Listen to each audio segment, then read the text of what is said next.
this guy. So the newest book from the Ultimate Guide version 2 says that there was a secret game called Chica's Secret Party. You would be like, oh, that's an obscure game that no one knows, but it's not real, it has never happened. So, exactly what is this? The whole idea of the game is that Chica was throwing a party and she has to feed the customers' guests.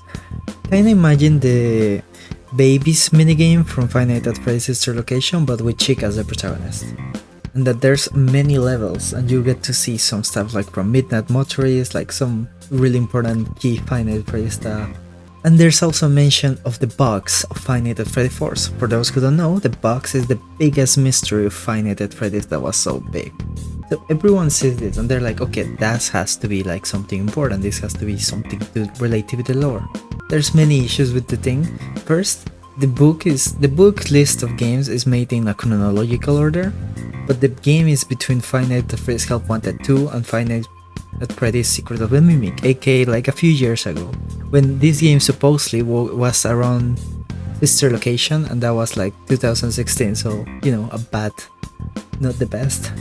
And the community starts focusing on Five Nights at Freddy's. How can we solve this one mystery? One more to the goal. The issue is that there's none.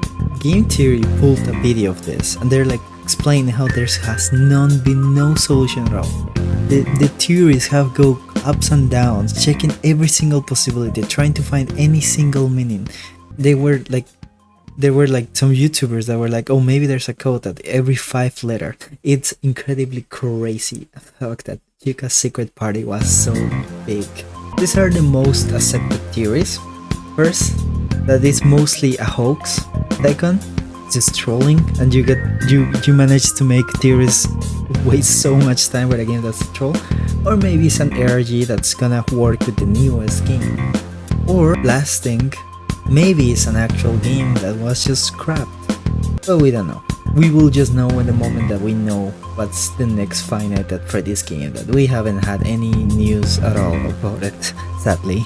But yeah, that's Chica's Secret Party.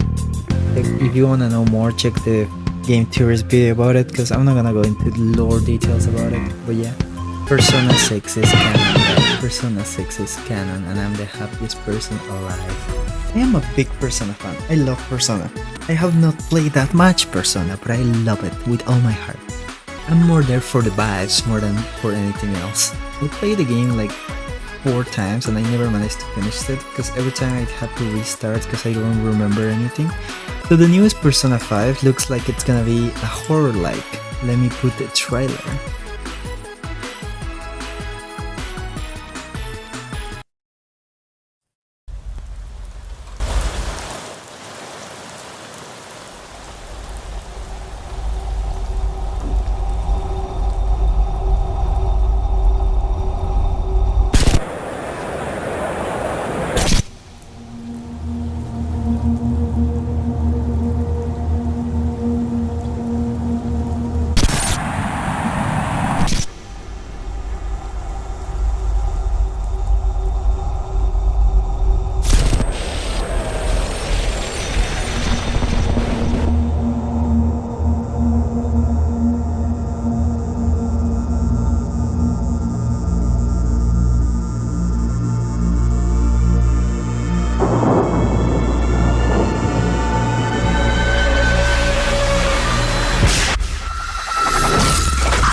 What I can say, this is big.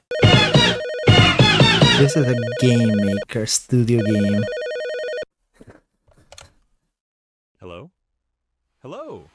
Hey there! Five Nights at Elmos. I know, I just had to include it. So stupid.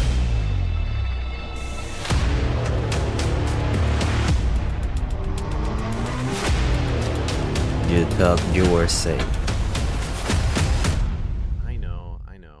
The decor is a little specific.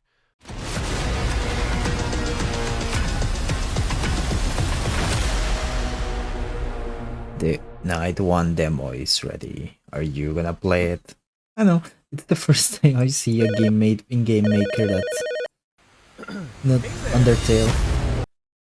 I don't know, I never made a finite at dislike, so you know, I had to add one.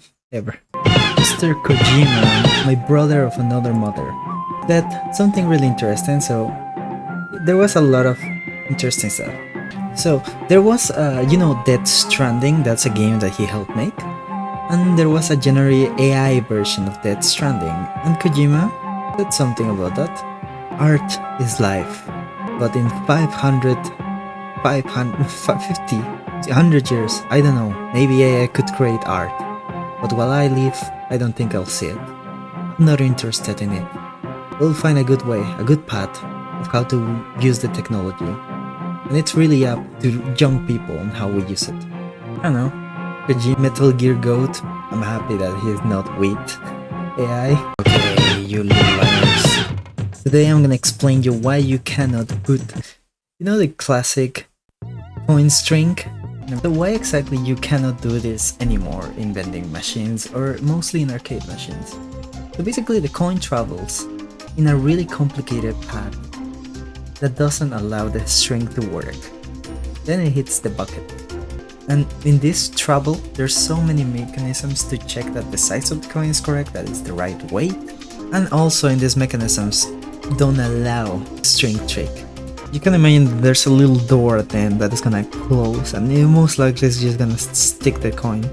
Before in the past it was something that it was possible because, it was not so complicated, but now because, people started using that and people and vending machine owners don't like to lose money, they got a little bit smarter. One of the most interesting ways to stop the coin is using a zigzag. So the coin goes down, then it goes a little bit on the other side, and if it falls natural, like a coin should, if it doesn't have a string in there, it's gonna accept it. If it doesn't, it knows that it has something fishy in it, because a coin just should fall because normally, but if it has a little string, then it's not. It's called the coin acceptor.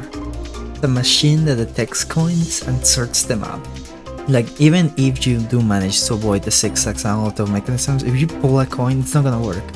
Because the mechanism is just one way in. Never gonna allow that.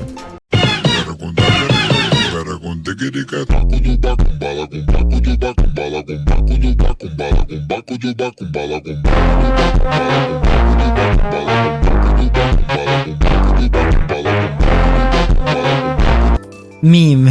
The shepherd tree. This is the newest meme. I don't know why. This meme is old, by the way. I remember I heard about it around months ago, but for some reason it just exploded on TikTok, and why not? Let's talk about it. I always wanted to talk about it. So this is based on the tree from Neighborville.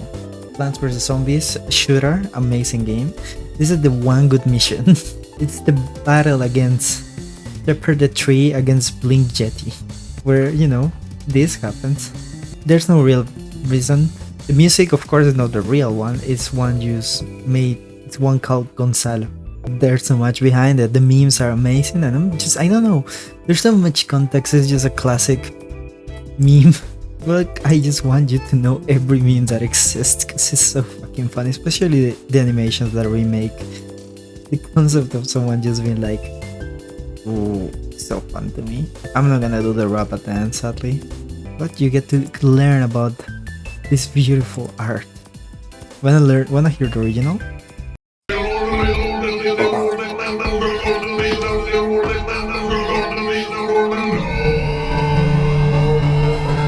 For me, it's as fun.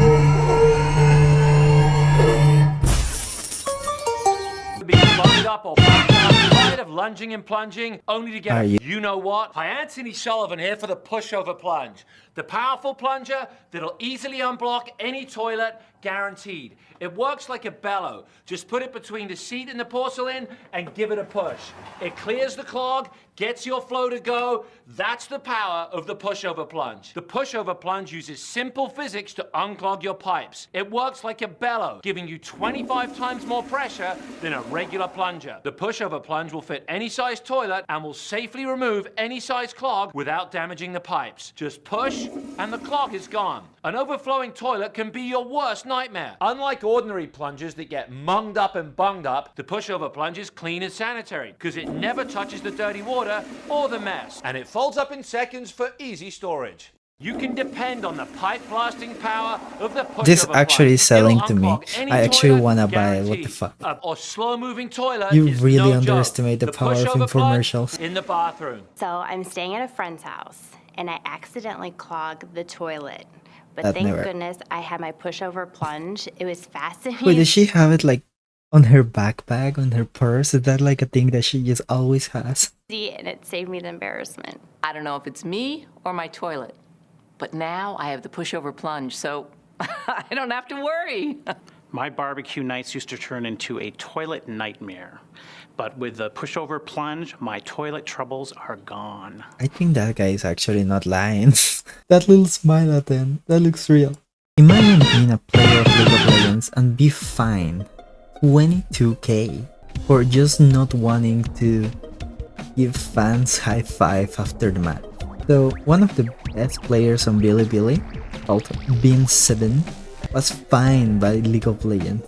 So there was this little battle Wednesday, and the player has a legal obligation on his contract after a match to give a little high fives, and it's mandatory in stage interaction, and that left a bad impression in the viewers. What the fuck? He has to pay 5,000 yens, around 7k US dollars, and has to give a public apology. What the fuck? League of Legends players are crazy. There's multiple discourse on what exactly is happening. Some people say that it's actually fairly normal over there, and that there's tickets specific that are made to have interactions with the players, so that they're like, okay, so you pay this really expensive ticket, but you do get to have a high five with this player that you want. And he didn't did that, and that's why he's getting fined, because it was part of his contract. It may look crazy, but it's just how they move around there, even though it sounds so crazy for us. Let's just hope that, thankfully, let's just hope that everything goes well for him, and that if you ever become a League of Legends pro and you're in a place in Asia, you always high five everyone. Don't always high five. Yes! We managed to do another batch of mini games, of videos. I think that's almost like 14 videos that I have made during this time. I hope that you guys appreciate it and give me subscriptions, because I like subscribe. You'll never see that. Guys, we're so close to 100 subscribers. I'm gonna say happiest person alive. And remember, comment on that video that I said to comment, because that FIFA thing I wanna do.